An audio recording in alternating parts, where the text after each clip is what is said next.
नमस्कार। रेडियो इन्द्रेणीको समाचारमूलक बिहानी प्रस्तुति रेडियो पत्रिका हाम्रो परिवेशमा सहकर्मी छविपुरीसँगै लक्ष्मी केसीको यहाँलाई हार्दिक स्वागत छ। इन्द्रेणी एफएम 92.4 मेगाहर्जबाट उत्पादन तथा प्रसारण भइरहेको हाम्रो परिवेशमा हामी विभिन्न समाचारहरूका साथ उपस्थित भएका छौं। दाङबाट प्रकाशित अखबार, अनलाइन संस्करणमा प्रकाशित समाचार तथा रेडियो इन्द्रेणीको समाचार डेस्कमा तयार पारिएका समाचारहरूको सङ्गालो हाम्रो परिवेश तपाई Indreni FM 92.4 megahertz, indrenifm.com.np, mobile application, सामाजिक सञ्जाल तथा दाङ देउखुरीको गडवामा रहेको रेडियो साझा आवाज 88.3 मेगाहर्ज र रेडियो राप्ती 98.4 मेगाहर्ज लालमटियाबाट पनि हामीलाई अहिले एकैसाथ सुनिरहनु भएको छ। हाम्रो परिवेश सुरु गरौं आजका प्रमुख खबर शीर्षकहरूबाट। कोरोना भाइरस महामारीका कारण सबै क्षेत्र प्रभावित, स्वास्थ्य सुरक्षा अपनाएर अब सबै क्षेत्र चलायमान बनाउने प्रयास, मानिसको बढी भीड़भाड़ हुने स्थानमा स्वास्थ्य सुरक्षा पालना गर्न कठिनाई, विशेष कडाइका साथ अघि बढाउने स्वास्थ्य कार्यालय दाङको भनाई। समाजमा हुने विभिन्न खालका हिंसा र विवाद समाधानका लागि राप्ती गाउँपालिकामा छलफल, दाङ जिल्लामा बितेको 5 महिनाको अवधिमा 106 सवारी दुर्घटना। कालोबजारी नियन्त्रण र कोरोना परीक्षणको दायरा बढाउन नागरिक समाज दाङको आग्रह, प्रदेश पूर्वाधार विकास प्राधिकरण विधेयकले संसदीय जनतन्त्रको उपहास गरेको नेपाली कंग्रेसका नेता एवं प्रदेश सभा सदस्य गिरीको टिप्पणी। र दाङको देउखुरीमा एक सामुदायिक विद्यालय पहिरोको उच्च जोखिममा, एक सातामा विद्यार्थी अभिलेखीकरण सकाएर पठन पाठनमा लाग्न सरकारको आग्रह। आज हामीलाई दाङबाट प्रकाशित दैनिक पत्रिका, युवबोध, गोरक्ष गणतन्त्र दैनिक लगायत अन्य पत्रिकाहरू पनि प्राप्त छन्। पत्र पत्रिकाले छापेका समाचार तथा रेडियो इन्द्रेणीकै समाचार डेस्कमा तयार पारिएका समाचारहरू हाम्रो परिवेशका लागि प्रमुखताका साथ आज लिएर आएका छौं। सुरुमा पत्र पत्रिकाले छापेका समाचार शीर्षकतर्फ लागौं। गौतमलाई थप संवैधानिक जिम्मेवारी नदिन आदेश, सर्वोच्चको हिजो आदेश छ। 14 गते संयुक्त विचार लिइसकेपछि संवैधानिक इजलासबाट सोही आधारमा थप निर्णय गरिने सर्वोच्चले बताएको छ। पक्ष विपक्षको बयान सुनिसकेपछि मात्रै आधिकारिक संवैधानिक इजलासबाट निर्णय गर्ने बताइएको छ। हालको अवस्थामा जिम्मेवारी नदिन सर्वोच्चले आदेश दिएको छ। यसैगरी 25,000 सक्रिय संक्रमित पुगे पुनः लकडाउन गर्न सिफारिस गरेको समाचार प्रमुखताका साथ आजको नयाँ युवबोध दैनिकले प्रकाशित गर्दा कोरोना परीक्षण सहज बनाउन नागरिक समाजको आग्रह शीर्षकको समाचार प्रकाशित गरेको छ। प्रदेश 5 मा 5 महिनामा 300 बढी फरार अभियुक्त पक्राउ शीर्षकको समाचार पहिलो पृष्ठमा प्रकाशित गरेको छ। यसैगरी गणतन्त्र दैनिकले उपभोग्य वस्तुको कालो बजारी रोक्न नागरिक समाजको आग्रह शीर्षकको सोही समाचारसँग जोडिएको अर्को शीर्षकमा समाचार प्रकाशित गर्दा विद्यालय भर्ना एक साताभित्र सक्न शिक्षा मन्त्रालयको निर्देशन शीर्षकको समाचार गणतन्त्र दैनिकले प्रकाशित गरेको छ। सुरुमा कोरोना परीक्षण सहज बनाउन तथा उपभोग्य वस्तुको कालो बजारी नियन्त्रणका लागि नागरिक समाज दाङले गरेको आग्रह सहितको समाचार छ। यही समाचारलाई हामीले पहिलो बनाएका छौं। नागरिक समाज दाङले कोरोना परीक्षणलाई सहज बनाउन सरकारसँग माग गरेको छ। समाजका संयोजक चन्द्रराज पन्तको अध्यक्षतामा बुधबार बसेको बैठकले कोरोनाको पीसीआर परीक्षण आवश्यक परेकाहरूलाई सरकारको निशुल्क परीक्षणभित्र ल्याउन, परीक्षणलाई सहज बनाउन तथा निजी खर्चमा परीक्षण गर्न चाहनेका लागि पनि सहज बनाउन आग्रह गरिएको हो। बैठकले कोरोनाको महामारीका बेला अग्रपंक्तिमा रहेर काम गर्ने स्वास्थ्यकर्मी, सुरक्षाकर्मी, संचारकर्मी लगायत जिल्ला तथा देश बाहिरबाट आएका तर संक्रमण नदेखिएका नागरिकहरूलाई समाजमा बहिष्कारमा पार्ने, अपमान तथा दुर्व्यवहार गर्ने सम्मका घटना भइरहेकातर्फ सबैको ध्यानाकर्षण गराउँदै कोभिड-19 विरुद्ध उच्च सतर्कता अपनाउँदै समाजमा उच्च मानवीय व्यवहार देखाउन आम समुदायलाई आग्रह गरिएको छ। त्यसैगरी कोरोनाको संक्रमण भएकाको शीघ्र स्वास्थ्य लाभको कामना गर्दै जीवन गुमाएका प्रति श्रद्धाञ्जली तथा मृतक परिवारप्रति संवेदना व्यक्त गरिएको छ। बैठकले आउँदै गरेको चाडपर्वलाई लक्षित गरेर उपभोग्य सामानको सर्वसुलभ व्यवस्थापन गर्न तथा यो बेला हुने कालो बजारी अभाव नियन्त्रण गर्न सम्बद्ध सबै निकायसँग आग्रह गरेको छ। साथै नागरिक समाज दाङले स्मारिका प्रकाशन गर्ने र दशैं अगाडि विमोचन गर्ने गरी तयारी गर्ने निर्णय गरिएको समाजका सचिव लक्ष्मी आचार्यले जानकारी दिनुभएको खबर नयाँ युगबोध दैनिकमा प्रकाशित छ। यस्तै नागरिक समाजले नै चाडपर्व नजिकै गर्दा हुन सक्ने कालोबजारी नियन्त्रणका लागि पनि विशेष ध्यान दिन सम्बद्ध निकायलाई आग्रह गरेको समाचार गणतन्त्र दैनिकले शीर्षक फरक पारेर प्रकाशित गर्दा कोरोनासँग जोडिएका समाचार पनि आजको अङ्कमा प्रमुखताका साथ प्रकाशित गरेको छ। अहिलेको अवस्थामा कोरोनाको स्थिति भयावह स्थिति भए नभएको बारेमा पछिल्लो समय त्यति अध्यावधिक हुन नसक्दा पनि समस्या के छ भन्ने बारेमा गहिराईमा पुग्न निकै कठिन भइरहेको छ। यद्यपि स्वास्थ्य तथा जनसङ्ख्या मन्त्रालयले अहिलेको अवस्थालाई हेर्दा 25,000 फेरि सक्रिय संक्रमित देखिएमा पुनः लकडाउन गर्ने लगायतका सिफारिस गर्न सक्ने निर्णय सम्बन्धित मन्त्रालयलाई सिफारिस गरेको छ। यो अवस्था हेर्दा अहिले 17,000 भन्दा बढी सक्रिय संक्रमित देशमा रहेका छन्। 25,000 पुगेको अवस्थामा के पुनः लकडाउन हुन्छ भन्ने बारेमा अन्यलता छाउन सुरु गरेको छ। तर परिस्थिति असहज बने पनि परिस्थितिलाई सहज बनाएर बिस्तारै सबै क्षेत्र चलायमान बनाउने प्रयास भइरहेको छ।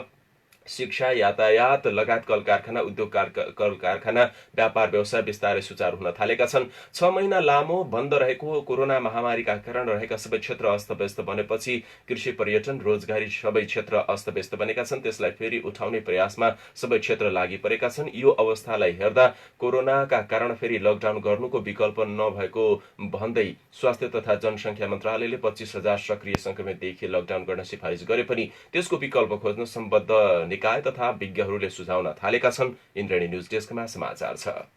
स्वास्थ्य तथा जनसङ्ख्या मन्त्रालयले 25,000 भन्दा बढी सक्रिय कोरोना संक्रमित भएमा लकडाउन गर्न सिफारिस गरेको छ।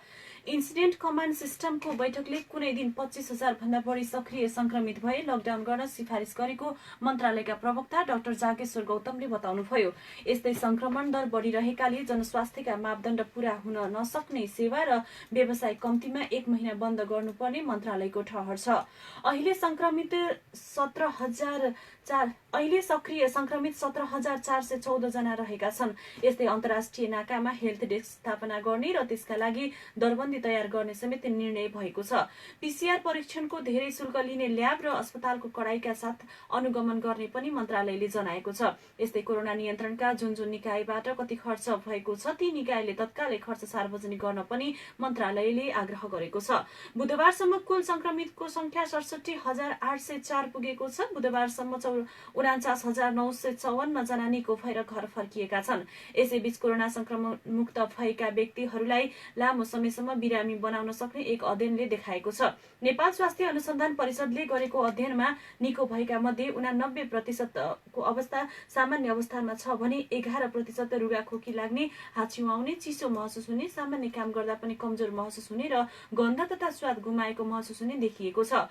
कोभिड-19 का सामान्य लक्षण भएका बिरामीहरूका साथै युवा तथा वयस्कहरूमा पनि लामो समयसम्म बिरामी बनाउन सक्ने पाइएको छ। अध्ययन प्रतिवेदन सार्वजनिक गर्दै परिषदका सदस्य सचिव डाक्टर प्रदीप गेवालीले भन्नुभयो, 35% भन्दा बढीमा संक्रमण मुक्त भएको 3 सातासम्म पनि रुगाखोकी, थकान र श्वास प्रश्वासमा कठिनाई जस्ता समस्या देखिएको छ।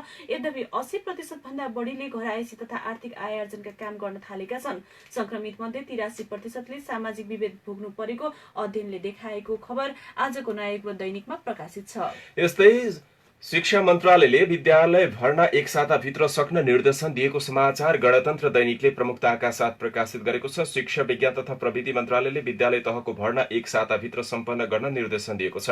शिक्षा मन्त्रालयले तयार पारेको विद्यालय शिक्षा सम्बन्धी आकस्मिक कार्ययोजना विद्यालय भर्ना हुन बाँकी र स्थानान्तरित विद्यार्थीलाई असोज दोस्रो सातासम्म भर्ना भइसक्नुपर्ने उल्लेख गरेको छ। कार्ययोजना अनुसार असोज पहिलो साताभित्र शिक्षकहरू कार्यस्थलमा पुगिसक्नुपर्ने, शिक्षक घर दैलो कार्य सञ्चालन गर्नुपर्ने, असोज दोस्रो साताभित्र विद्यार्थीको हातमा पाठ्यपुस्तक पुगिसक्नुपर्ने अवस्था रहेको छ। यस्तै निजी तथा संस्थागत विद्यालयहरूले लिने शुल्क पनि असोज दोस्रो सातासम्ममा पुनरावलोकन गरिसक्नुपर्ने कार्ययोजना तयार भएको छ। मन्त्रालयले यसअघि जारी गरेको विद्यार्थी सिकाइ सहजीकरण निर्देशिकामा विद्यालयले लिन पाउने शुल्क प्रचलित कानूनको अधीनमा रही स्थानीय तहले स्वीकृत गरे बमोजिम हुने भनिएको छ। जस अनुसार गत वर्ष लिएको शुल्कलाई नै यसपटक आधार मानेर शुल्क उठाउन संस्थागत विद्यालयहरू लागि परेका छन्।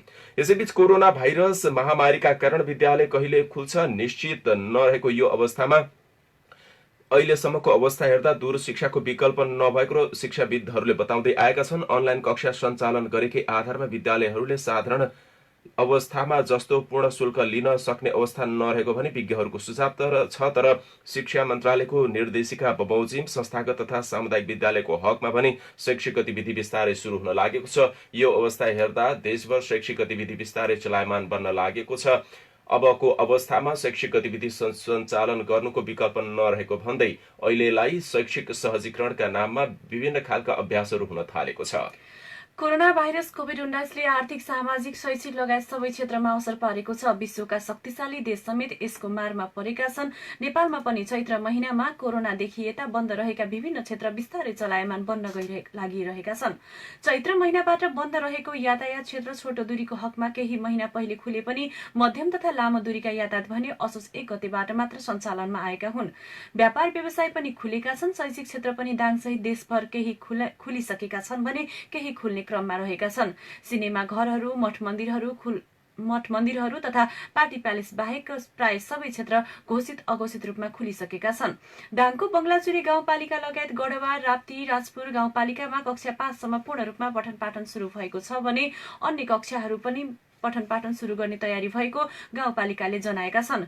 घोराही उपमहानगरपालिकाभित्र पनि विद्यालय खुल्न थालेका छन्। कतिपय विद्यालयमा विद्यार्थीलाई सहजीकरण गर्नका लागि समय तालिका समेत तोकिएको छ भने केहीले अब विद्यालय सञ्चालन गर्ने तयारीमा रहेका छन्। विद्यालय सञ्चालन गर्दा स्वास्थ्य सुरक्षा मापदण्ड अपनाएर मात्र गरिने विद्यालयको भनाइरहेको छ।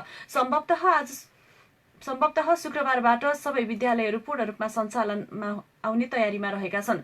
जिल्लाका बङ्गलाचुली सहित गढवा, राप्ती, लमही, घोराही, दङ्गीशरण, बबई, तुलसीपुर, शान्तिनगर र राजपुरमा पठन पाठनको तयारी अन्तिम चरणमा पुगेका बेला केही ठाउँमा भने नियमित कक्षा सुरु भइसकेको छ। इन्द्रेणी न्यूज डेस्कमा खबर छ। सबै क्षेत्र खुलेको हुँदा मानिसको आउजाउ जमघट चहल पहल बिस्तारै बढ्दै गए पनि मानिसको भिडभाड हुने स्थानमा स्वास्थ्य सुरक्षा पालना नभएको गुनासो आउन थालेको छ। नागरिक स्तरबाटै सामाजिक दूरी कायम हुन नसकेकोले सार्वजनिक स्थानमा बढी प्राय मात्रामा देखिन्छ। यसलाई कडाइका साथ लागू गर्नुपर्ने बेला आएको विज्ञहरूको भनाइ छ। समुदाय स्तरमा कोरोनाको जोखिम बढेको भन्दै दाङ लगायत मुलुकभरका विभिन्न जिल्लामा निषेधाज्ञा अहिले पनि जारी छ। दाङमा पनि भदौ 28 गते यता रात्रिकालीन निषेधाज्ञा जारी छ। दिउँसो 13 घण्टा खुला गरिए पनि राति 11 घण्टा अझै पनि निषेधाज्ञा जारी छ। यसको बारेमा आधिकारिक धारणा स्थानीय प्रशासनले बोलिसकेको छैन। लामो तथा मध्यम दूरीका सार्वजनिक यातायात सञ्चालनमा आएसँगै निषेधाज्ञा केही खुकुलो भएको देखिन्छ। निषेधाज्ञाको विषयमा पछिल्लो निर्णय के भएको हो भन्ने बारे स्थानीय प्रशासन मौन छ। यसअघि स्थानीय प्रशासनले निषेधाज्ञा जारी गर्दा 13 घण्टा खुला गरे पनि बाँकी 11 घण्टा अनिश्चित कालका लागि निषेधाज्ञा गरेको सूचना मार्फत जानकारी गराएको थियो। निषेधाज्ञाका बीचमा दाङमा आजसम्म सक्रिय संक्रमितको संख्या 202 पुगिसकेको छ। 202 जना सक्रिय संक्रमित हुनु भनेको स्वास्थ्य मापदण्ड अनुसार कोरोनाको जोखिम उच्च मानिन्छ। अझ यो संख्या बढ्न सक्ने देखिएको छ। समुदाय स्तरमा फैलिएको कोरोनाको जोखिम कति गहिरिएको छ भन्ने ठोस नीति बनाएर कार्यान्वयनमा ल्याउन नसक्दा पनि समस्या देखिएको हो। यसअघि बनाइएका क्वारेन्टाइन अहिले खाली छन् भने अधिकांश हटाइएका छन्। क्वारेन्टाइन बनाएका स्थलमा शैक्षिक क्षेत्र सुचारू गर्नुपर्ने भएकाले शिक्षा क्षेत्र सुचारू हुन लागेपछि सबै क्वारेन्टाइन हटेका हुन्। बाहिरबाट आउनेहरू अहिले सिधै होम क्वारेन्टाइनमा बसेका छन् भने संक्रमित भए पनि होम आइसोलेसनमा बसिरहेका छन्। परीक्षणका क्रममा कसैलाई कोरोना देखे उनीहरू घरमै बसिरहेको अधिकांशको तथ्याङ्कले देखाएको छ। अन्यथा लापरवाही गरी स्वास्थ्य सुरक्षा पालना गर्न नसके जिल्लामा कोरोनाको अवस्था भयावह आउन सक्ने भन्दै स्वास्थ्य कार्यालय दाङले चेतावनी समेत दिएको छ। यसै सन्दर्भमा जिल्लामा 200 भन्दा बढी सक्रिय संक्रमित रहेको यो बेला अब दाङको हकमा स्वास्थ्य मापदण्ड अनुसार त लकडाउन गर्नुपर्ने हो। अहिलेको अवस्थामा के हुन्छ भनेर केही बेर अघि मात्रै स्वास्थ्य कार्यालय दाङका प्रमुख अंगद बहादुर शाहीलाई टेलिफोन सम्पर्क गरी सोधेका छौं।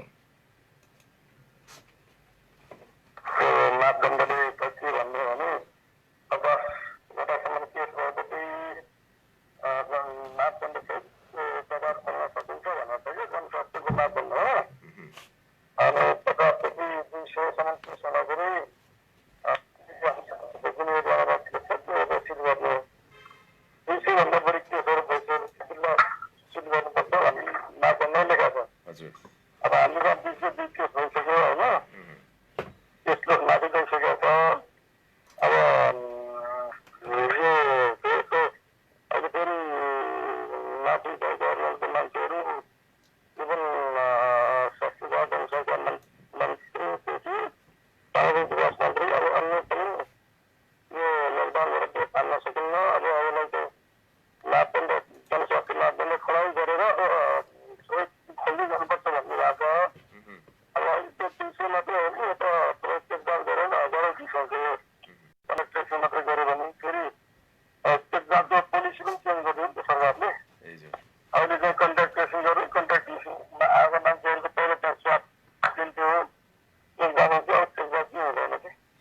एक्ज्याक्ट के हुन्छ सर? खासमा 200 भन्दा बढी केस छ अहिले सक्रिय संक्रमित दाङमा। यो हेर्दाखेरि निश्चित एउटै समुदायका मात्रै देखिँदैन, विभिन्न समुदाय गरेर यति संख्या देखिएको छ। होइन केस त जनरलाइजेसन छ, जनरलाइजेसन भन्दा मतलब जतासुकै पाइएको छ कि हजुर अब यो सबैतिर पाइएको छ। त्यसले गर्दाखेरि यो अब मिटिङ पनि बस्ला। अब हामीले प्रयत्न गरेका छौँ होइन। अब अस्ति पनि लकडाउनको गर्दै गएको हो। अहिले पनि हामीले मापदण्ड बिना चाहिँ व्यवहार गर्न मापदण्ड कडाइका साथ लागू गर्नुपर्छ भनेको आम जनताहरूले मापदण्डलाई त्यति चाहिँ स्वीकारेका छैनन् होइन। हजुर मान्दैन किन भन्दा पनि सबैभन्दा यो अप्ठ्यारो भनेको यो व्यवहार खोलेपछि खास गरिकन यातायातमा सबैभन्दा अप्ठ्यारो हुने हो कि तपाईँको अब प्लेन पनि खोलिसके, अब यातायातको लामो दूरीका पनि खोलिसकेका छन्। साना साना यो जुन टेम्पोहरू छन् यो हाम्रो अफिसको नजिक बाटोतिर बस्छ। मैले धेरै प्रयोग सम्झाइसकेँ। टेम्पो चालकहरू 5 जना एउटा टेम्पोमा बसेर मास्क पनि लगाउँदैनन्। अब सेनिटाइजरले त पुरै छोड्छौँ होइन। उनीहरूले एकदम पहिलेको जस्तै त्यति बेला चाहिँ सरल तरिका थियो त्यस्तो तरिकाले गर्छन्। अब यो मापदण्डको विभिन्न निकायको कुरा गऱ्यो भने गाह्रो हुने भयो। सबै मापदण्ड कडाइ गर्न पनि गाह्रो छ, नगरेर पनि हुँदैन। दोस्रो पनि हामीले अब यो अब 7 महिना 8 महिनाको प्र्याक्टिसमा अब यो केस चाहिँ घटेर एकदम कन्ट्रोलमा आउने भन्दा पनि यहाँ चाहिँ सङ्क्रमण त भएको छ, तर अब सिभियर भएन, मान्छे सरेका छैन, केही पनि छैन, भन्ने किसिमको बुझाइसक्यो सबै धेरै मान्छेहरू। सर अब धेरै कुरा त भन्नुभयो। लकडाउनको पक्षमा चाहिँ मान्छे छैनन्। अब जनस्वास्थ्यको मापदण्ड नै कडाइ गर्नु। अब भनेपछि नियम जो मापदण्ड छ त्यसलाई चाहिँ कडाइका साथ लागू गर्नुको विकल्प रहेन। जनस्वास्थ्यको मापदण्ड त हामीले अहिले धेरै समयसम्म कडाइ गर्नुपर्छ। सबै जनस्वास्थ्यको मापदण्ड एउटा प्रशासनिक मान्छेले पुलिसले र जनस्वास्थ्यले अवेरनेस गरेर मात्रै होइन कि पब्लिकले चाहिँ स्वतन्त्र स्वीकार्नुपर्ने। पब्लिकले चाहिँ मान्छेहरू चाहिँ अब बाहिर निस्किन्छन्, बाहिर जान्छन्, उनीहरूले चाहिँ यो मापदण्ड लानु भएको हुन्छ। तपाईँले पनि तपाईँहरू होला तुलसीपुर खोराई दुवैमा जाँदाखेरि तुलसीपुर जानुपर्छ मास्क लगाएको छैन। यहाँ घोराइतिर केही मान्छेहरूले मास्क लगाएको छन्, केही मान्छेहरूले मास्क चाहिँ चोरोमा लगाएर हिँड्छन् होइन। अब केसहरू यहाँभन्दा नि बढी तुलसीपुरमा देखिएको छ। तुलसीपुरको बजारहरू खुल्दाखेरि हिजो कुनै पनि पसल बाहिरको मान्छेहरू सबै हेर्दाखेरि यो मास्क लगाउने मान्छेहरू नै देखिँदैन, एकदम नजिक हिँड्छ। अहिले पनि यो टेम्पोवालाहरू हात मिलाउँदै बस्दै हिँड्दै गरेर देखिन्छ कि बाटोमा पनि हजुर मजासँग। अब यिनीहरूले चाहिँ मापदण्ड चाहिँ अगाडि बढाउने चालन जस्तो छैन। उहाँ हुनुहुन्थ्यो स्वास्थ्य कार्यालय दाङका प्रमुख अङ्गद बहादुर शाही। अहिलेको अवस्थामा दाङमा 202 जना सक्रिय संक्रमित छन्। स्वास्थ्य मापदण्ड अनुसार यसअघि बनाएको स्वास्थ्य मापदण्डमा 200 भन्दा बढी सक्रिय संक्रमित देखिए जिल्लालाई लकडाउन गर्नुपर्ने देखिएको थियो। तर अब यसको मापदण्ड केही परिमार्जन गरेर परिस्थिति अनुसार केही सहज सबै क्षेत्र बनाउन थालिएपछि अहिले यसलाई यो मापदण्ड फेरि परिमार्जन गर्ने तयारी भएको छ। तर सक्रिय संक्रमित देखिरहँदा समुदाय स्तरमा कोरोनाको स्तर फेरि भयावह आउन सक्ने भन्दै थप सतर्कता, सावधानी र मापदण्डलाई कडाइका साथ पालना गर्नुपर्ने बेला आएको उहाँले बताउनुभयो। अहिलेसम्मको अवस्था हेर्दा दाङमा 1064 जनामा कोरोना संक्रमण पुष्टि भएको छ। यद्यपि तीमध्ये 860 जना उपचारपछि निको भई डिस्चार्ज भएका छन् भने अहिले 202 जना सक्रिय संक्रमित छन्। तीमध्ये अधिकांश होम आइसोलेसनमै बसिरहेका छन्। अहिले 2 जनाको दाङमा कोरोनाबाट मृत्यु भएको तथ्याङ्क छ। तीमध्ये 1 जना भारतमा मृत्यु भएका र 1 जना महिलाको उपचारको क्रममा मृत्यु भएपछि स्वाब परीक्षण गर्दा राप्ती स्वास्थ्य विज्ञान प्रतिष्ठानमा परीक्षण गर्दा कोरोना पुष्टि भएको थियो। इन्द्रेणी न्यूज डेस्कमा समाचार छ। 5 नम्बर प्रदेश प्रहरी कार्यालयबाट गत वैशाखदेखि सञ्चालन गरिएका फरार अपराधी पहिचान र पक्राउ अभियानमा 5 महिनाको अवधिमा 339 जनालाई पक्राउ गरिएको छ। विगतमा विभिन्न अपराधिक घटनाहरू गराई लामो समयदेखि लुकीछिपी फरार रहेका र अदालतबाट कठोर ठहर भई कैद र जरिवाना समेत तोकिएका अपराधीहरूलाई 5 नम्बर प्रदेश प्रहरी कार्यालयले मातहतबाट मातहत जिल्लाहरूबाट विशेष टोली खटाई पक्राउ गरिएको जनाइएको छ। यसरी पक्राउ पर्नेमा सबैभन्दा बढी बाँके जिल्लाका 276 र सबैभन्दा कम रूपन्देही जिल्लाका 1 जना रहेका छन्। विभिन्न आपराधिक कार्यहरूमा संलग्नहरूको वास्तविक नाम फरक, नागरिकताको नाम फरक परेको, बसाइसराई गरी विकट र शहरी क्षेत्रमा बसोबास गरेको, रोजगारीका सिलसिलामा अन्य जिल्ला तथा विदेश गएको, लामो समय भएकाले कालगतिले वा अन्य कारणबाट मृत्यु भइसकेको र हालको विश्वव्यापी महामारी कोभिड-19 को विषम परिस्थितिको कारण खोजी कार्यमा कठिनाई आइपरे पनि प्रहरीको प्रभावकारी परिचालनबाट गत वैशाखदेखि असोज 6 गतेसम्म 339 जना फरार अपराधी पहिचान गरी र पक्राउ गरिएको 5 नम्बर प्रदेश प्रहरी कार्यालय दाङका प्रहरी प्रवक्ता प्रहरी वरिष्ठ उपरीक्षक राजकुमार वैद्यवारले बताउनुभयो। फरार अपराधी 339 जना मिलाएर 251 वर्ष 2 महिना 24 दिन कैद तथा 19,81,344 रुपियाँ जरिवाना स्वरूप असुली हुने भएको छ। फरार अपराधी पहिचान र पक्राउ अभियानलाई निरन्तरता दिने प्रवक्ता वैद्यवारले बताउनु भएको खबर नयाँ युगबोध दैनिकमा प्रकाशित छ। यता दाङमा बितेको 5 महिनामा विभिन्न सवारी दुर्घटना भएका छन्। 106 वटा सवारी दुर्घटना भएको जिल्ला ट्राफिक प्रहरी कार्यालय दाङको तथ्याङ्कमा देखिएको छ। वैशाखदेखि भदौ मसान्तसम्म दुर्घटनामा पर्ने सवारी साधनमा सबैभन्दा बढी मोटरसाइकल छ। एक आपसमा ठोकेर पैदल यात्रुलाई टक्कर दिएर मापसे सेवन गरेर बढी मात्रामा दुर्घटना भएको छ भने यान्त्रिक गडबडीका कारण पनि दुर्घटना भएको ट्राफिक प्रहरीको तथ्याङ्कमा छ। यसरी विभिन्न दुर्घटनामा परि 19 जनाले ज्यान गुमाएका छन् भने 157 जना गम्भीर घाइते भएका जिल्ला ट्राफिक प्रहरी कार्यालय दाङका ट्राफिक प्रहरी प्रमुख प्रहरी निरीक्षक प्रेम प्रसाद रेग्मीले जानकारी गराउनुभयो। नेपाल वायु सेवा निगमले दाङमा हप्ताको 3 दिन उडान गर्ने भएको छ। आन्तरिक उडान सुरु भएसँगै निगमले आन्तरिक उडान तालिका सार्वजनिक गर्दै सोमबार, बुधबार र शुक्रबार उडान गर्ने जनाएको छ। काठमाडौँ दाङ काठमाडौँ उडान हुने भएको छ। त्यस्तै निगमले काठमाडौँ रुकुम काठमाडौँ तथा रुकुम नेपालगञ्ज काठमाडौँको उडान आइतबार र बिहीबार हुने जनाएको छ। साविक राप्तीको दाङ र रुकुममा मात्रै विमानस्थल छन्। रुकुमको सल्ले र चौरजारीमा विमानस्थल भए पनि अहिले सल्ले विमानस्थल मात्रै सञ्चालनमा छ। लकडाउन अघि पनि दाङमा उडान हुँदै आएको थियो। दाङदेखि काठमाडौँ जान 5,770 र काठमाडौँबाट दाङ आउन 5,960 रुपियाँ भाडा रहेको छ। नयाँ युगबोध दैनिकमा खबर छ। निगरानी समूह र मेलमिलाप समूहलाई सक्रिय रूपमा अगाडि बढाउँदै समाजमा हुने विभिन्न खालका हिंसा न्यूनीकरणका लागि राप्ती गाउँपालिकामा छलफल भएको छ। राप्ती गाउँपालिका उपाध्यक्ष एवं न्यायिक समिति संयोजक जगदम्बा कुमारी चौधरीको संयोजकत्वमा भएको छलफलमा निगरानी समूह र मेलमिलाप समूहका प्रतिनिधिहरूको सहभागिता थियो। उडागत रूपमा निगरानी समूह र मेलमिलाप समूहको नियमित बैठक बसी महिला शाखामा जानकारी समेत गराउने अनुरोध भएको छ। निगरानी समूह र मेलमिलाप समूहले समाजमा हुने हिंसाजन्य घटनाको पीडितलाई न्याय दिलाउन सहजताका लागि समूहलाई परिचय पत्र वितरणको व्यवस्था समेत गर्ने निर्णय गरेको छ।